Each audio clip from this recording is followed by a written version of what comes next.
Les villes se sont développées suite à un contexte favorable.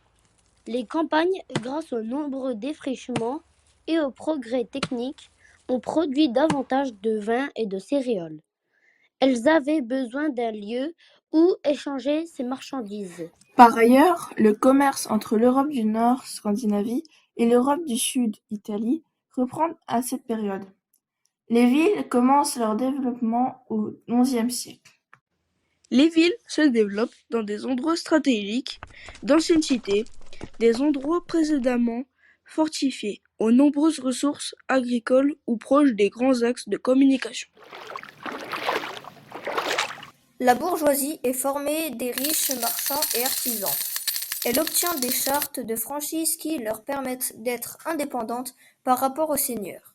Les villes sont dirigées par des magistrats, échevins, qui fixent les règles à respecter dans les villes. Les villes médiévales renforcent leur sécurité en faisant construire de nouvelles enceintes fortifiées. Elles peuvent ainsi mieux protéger les faubourgs qui s'étaient installés près des anciennes fortifications. D'autres bâtiments se construisent comme les halles pour protéger les commerçants lors des marchés et des foires. L'étroitesse des rues et les constructions en bois rendent la ville dangereuse. Incendie. Au XIIIe siècle, on se met à construire davantage en pierre. Les échevins établissent des règlements pour assainir la ville. Rues pavées, plus espacées.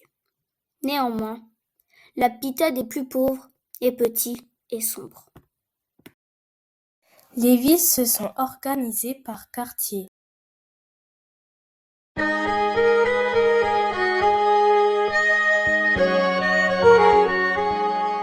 Les métiers travaillant les animaux, par exemple, tanneur, cordonnier, boucher, sont dans des rues voisines. Les noms des portes d'entrée de la ville ou celles de marchés spécialisés, exemple, marché du blé au tissu, confirment cette spécialisation. Chaque métier est organisé en corporations qui fixent les règles à respecter.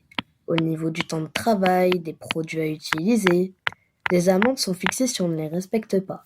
On commence apprenti. Un apprenti observe les gestes du maître et exécute des tâches simples. Porter, faire le feu, contrôler le gîte et le couvert. Ensuite, il peut devenir compagnon après des années de formation. On lui donne alors des tâches plus complexes. Puis, parfois maître. C'est celui qui prend les décisions et qui est le responsable. Mais il faut payer.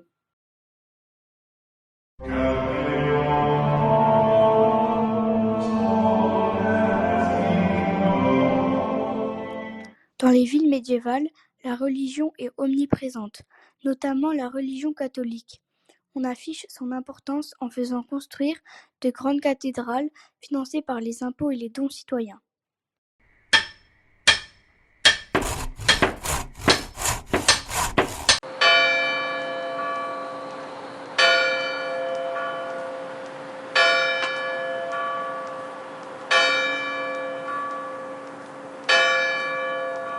Les religieux s'occupent des plus pauvres, dirigent parfois des hospices, hôpitaux, et certains vont prêcher aux lépreux. Des personnes décident de vivre recluses, enfermées, et conseillent de leurs fenêtres les croyants. Cependant, certaines religions ne sont pas bien acceptées et les juifs notamment sont victimes de discrimination. Ils vivent dans des quartiers à part et on les accuse de meurtre d'enfants chrétiens.